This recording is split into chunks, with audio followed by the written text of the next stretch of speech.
Hi all. आज आपण resume कसा बनवायचा ते शिकणार आहोत. रेझ्यूम म्हणजे काय असतं? तुमचा बायोडाटा. थोडक्यात तुमचा तो आरसा असतो. तुम्ही आजपर्यंत अकॅडमिक्स म्हणजे तुमच्या कॉलेजमध्ये, स्कूलमध्ये तुम्ही काय शिकलात किंवा जर तुम्हाला एक्सपिरियन्स असेल, तर तुम्ही तिथे काय काम केलं, हे सगळं दाखवणारा एक आरसा असतो. रेझ्यूमच्या बेसिसवरती समोरची व्यक्ती ठरवते, की तुम्हाला किती ज्ञान आहे, तुम्ही किती कॅपेबल आहे, कुठल्या पोझिशनसाठी तुम्ही सुटेबल आहे. आणि त्याच्यानंतर तुम्हाला काही प्रश्न विचारले जातात आणि तुम्ही जर योग्य उत्तर दिली, तर तुमची सॅलरी ही ठरली जाते.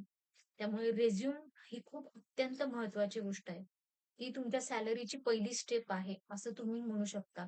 सॅलरी ही तुमची थोडक्यात तुमच्या चांगल्या रिझ्यूमवरती चांगली सॅलरी ही सुद्धा अवलंबून असते. आता बघा मी एक एक्झाम्पल म्हणून एका मुलाचा रिझ्यूम इथून मी इंटरनेटवरून घेतलेला आहे.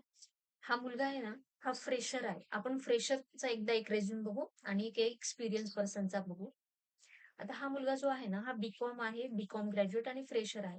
आता जेव्हा तुम्ही फ्रेशर असता, तर तेव्हा महत्त्वाचं काय असतं मग तुमचं? तुमचं एक मार्क्स महत्त्वाचे असतात. आणि दुसरी गोष्ट, जरी तुम्हाला एव्हरेज मार्क्स असतील, तर तुम्ही दुसऱ्या कुठल्या ॲक्टिव्हिटीमध्ये, स्पोर्ट्समध्ये किंवा कुठल्या करिअरच्या दृष्टीने काही इम्पोर्टंट गोष्टींमध्ये काही तुम्ही अचीव्हमेंट केली आहे का? हे मेन्शन करणं अगदी महत्त्वाचं असतं. आता याच्यामध्ये बघा सुरुवातीला तुमचं नाव आणि शक्य असल्यास इथे फोटो सुद्धा लावा. फोटोने पण एक तुमचं चांगलं इम्प्रेशन पडतं समोरच्या व्यक्तीवरती. कधी-कधी असं होतं, की त्यांच्याकडे बरेच रिझ्यूम येतात. पण एकदा एखादा चांगला फोटो दिसला, एक चांगली व्यक्ती दिसली, तरी सुद्धा तुमचा पटकन सिलेक्शन करून ते तुम्हाला ॲट लिस्ट इंटरव्ह्यूसाठी तरी पहिल्यांदा बोलावलं जातं. तुमचं इथे नाव येतं. मग नंतर तुमचं बेसिक क्वालिफिकेशन काय? बेसिक क्वालिफिकेशनमध्ये तुमचं हायेस्ट क्वालिफिकेशन लिहा. तुमचं जर का एम-कॉम झालं असेल, तर एम-कॉम आधी लिहा. तुमचं एम-कॉम नंतर एम-बी-ए पण झालं असेल, तर एम-बी-ए आधी लिहा, मग एम-कॉम लिहा. तुमचं बी-कॉम झालं असेल, तर बी-कॉम लिहा. जर 12वी तुमचं हायेस्ट क्वालिफिकेशन असेल, तर 12वी लिहा. नंतर तिथे कुठल्या कॉलेजमधून झालंय, कुठल्या स्टेटमधून झालंय आणि आपलं इंडिया, भारत एक तुम्हाला मेन्शन करायचं. म्हणजे जेणेकरून समोरच्या व्यक्तीला पटकन कळतं, की ही समोरची व्यक्ती कोणत्या भागातून आलेली आहे. नंतर सगळ्यात महत्त्वाचं तुमचा फोन नंबर आणि ईमेल आयडी.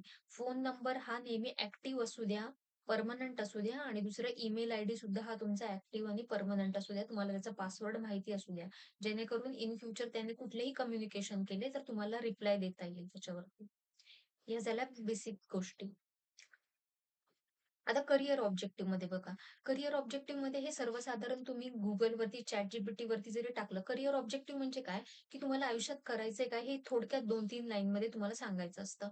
मग करियर ऑब्जेक्टिव्ह हा तुम्ही Googleवरून सर्च करून सुद्धा घेऊ शकता. जनरली सगळेजण तो फॉर्मॅट सिंपल फॉर्मॅटमध्ये ठेवून देतात. पण जर तुम्ही फ्रेशर असेल, तर नक्की करियर ऑब्जेक्टिव्ह लिहा. कारण ते त्यातून एक इम्प्रेशन चांगलं पडतं आणि तुमचा रिझ्यूम थोडा वाढला जातो. नंतर नंतर तुमचं एज्युकेशन. एज्युकेशन तुमचं काय-काय आहे ते महत्त्वाचं ते लिहा. नंतर कोर स्किल्स. आता जनरली काय होतं, तुम्ही जेव्हा फ्रेशर असता, तर त्यावेळेस तुमचं अकाउंटिंगमध्ये तुम्ही अकाउंटिंगचा तुम्ही अभ्यास केला असेल, थोडाफार टॅक्सेशनचा अभ्यास केला असेल, थोडे-थोडे फार बेसिक फंडामेंटल्स तुम्हाला इकॉनॉमिक्सच्या माहिती असतील, मॅथेमॅटिक्सच्या माहिती असतील. तर या सगळ्या गोष्टी तुम्हाला इथे कॉस्टिंगची माहिती असतील. या सगळ्या गोष्टी तुम्हाला इथे मेन्शन करायच्या आहेत. जेवढा-जेवढा तुमच्या अभ्यासक्रमामध्ये किंवा तुमच्या कॉलेजमध्ये तुम्ही जे काही शिकला आहात, ते थोडक्यामध्ये तुम्हाला इंटरव्ह्यूमध्ये लिहायचं आहे. रिझ्यूममध्ये लिहायचं आहे. नंतर सगळ्यात महत्त्वाचं कॉम्प्युटर एंड टूल्स. आता तर सगळेजण हे सगळे जॉब्स हे तुम्हाला कॉम्प्युटरवरतीच करावे लागतात. मग तेव्हा तुम्ही कॉम्प्युटरचं ज्ञान प्रत्येक गोष्ट ही डिटेलमध्ये लिहा. जसं Microsoft Excel, Microsoft Word, PowerPoint, internet explorer, एआयचे जर तुम्ही कुठले टूल्स शिकला असताल, तर ते सुद्धा त्यामध्ये नक्की मेन्शन करा. त्यामुळे तुमचा रिझ्यूमवरती एक चांगलं इम्प्रेशन पडतं.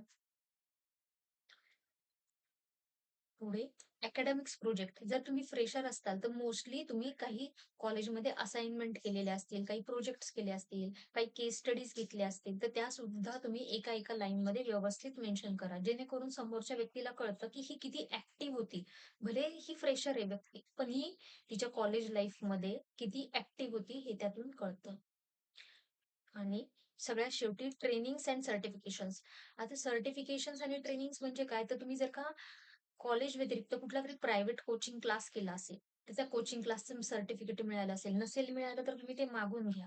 तर ते सर्टिफिकेट्स तुम्ही तिथे मेन्शन करा किंवा एखाद्या वेळेस तुम्ही कॉलेजमध्ये अदर दॅन अकॅडमिक्स तुम्ही काहीतरी पार्टिसिपेट केलं असेल. फॉर एक्झाम्पल तुम्ही एखाद्या चॅरिटेबल इन्स्टिट्यूशनसाठी काहीतरी काम केलं असेल किंवा एखाद्या ट्रस्टसाठी काम केलं असेल, एखाद्या लिटरेचरच्या एक्झाम घेतली असेल किंवा शाळांमध्ये वेगवेगळी निबंध स्पर्धा वगैरे अशा छोट्या-छोट्या किंवा स्पोर्ट्समध्ये असताल तुम्ही. कुठलातरी क्रिकेट, योगा, कबड्डी स्पोर्ट्समध्ये असाल, त्याचं तुम्हाला सर्टिफिकेट मिळालं असेल.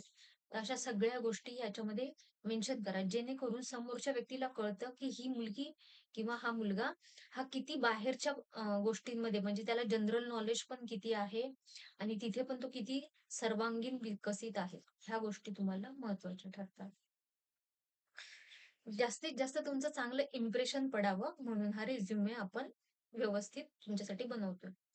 पण एक गोष्ट नेहमी लक्षात ठेवा, जी तुम्ही रिझ्यूममध्ये गोष्टी लिहिताल, मेन्शन करताल, त्या गोष्टी जर तुम्हाला समोरच्या व्यक्तीने काही त्याच्यावरती प्रश्न विचारले, तर तुम्हाला व्यवस्थित उत्तरं देता आली पाहिजे. मग रिझ्यूममध्ये त्याच गोष्टी मेन्शन करा, ज्याच्यावरती तुम्ही उत्तरं देऊ शकताल. खूप खूप नाही, पण थोडंफार 1-2 मिनिटं तुम्ही त्यामध्ये एक्सप्लेनेशन देऊ शकाल. तुम्ही काहीतरी स्पष्टीकरण देऊ शकणार. तुमचं ज्ञान त्यामध्ये दाखवू शकाल विचारल्यावरती. तर हा झाला फ्रेशरचा रिझ्यूमे. आता आपण एक्सपिरियन्स्ड पर्सनचा एक रिझ्यूमे बघूया.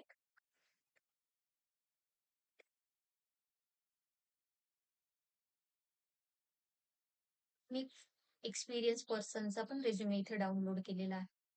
आता बघा, इथे एक्सपिरियन्स पर्सनच्या इथे वरती इथे तुम्ही तुमचं नाव लिहा. सगळ्यात महत्वाचं. इथे मी नाही लिहिलेलं कारण हा एक इंटरनेटवरून मी डाउनलोड केला होता. त्यानंतर इथे तुमचा व्यवस्थित ॲड्रेस मेन्शन करा. एक्सपिरियन्स पर्सन जेव्हा असतो, तेव्हा तो सोशल नेटवर्किंग जसं LinkedIn वगैरे अशा ज्या साइट्स आहेत, त्यांचे सुद्धा तो रेफरन्सेस देऊ शकतो. जेणेकरून तो समोरचा व्यक्ती त्या साइटवरती जाऊन त्याची माहिती काढू शकेल. माहिती काढू शकेल म्हणजे काय थोडक्यात तुमचं अकॅडमिक्स रेकॉर्ड किंवा तुमचा एक्सपिरियन्स कुठे-कुठे होता, ते तो माहिती काढतो. जसं Facebookवरती असतं तुमची माहिती निघते, तसंच या LinkedIn ही ऑफिशियल ही कामासाठी रिलेटेड ही वेबसाईट आहे. इथे जाऊन सुद्धा तुम्ही माहिती काढू शकता. मग नेक्स्ट तुमचा प्रोफेशनल एक्सपिरियन्स महत्वाचा आहे.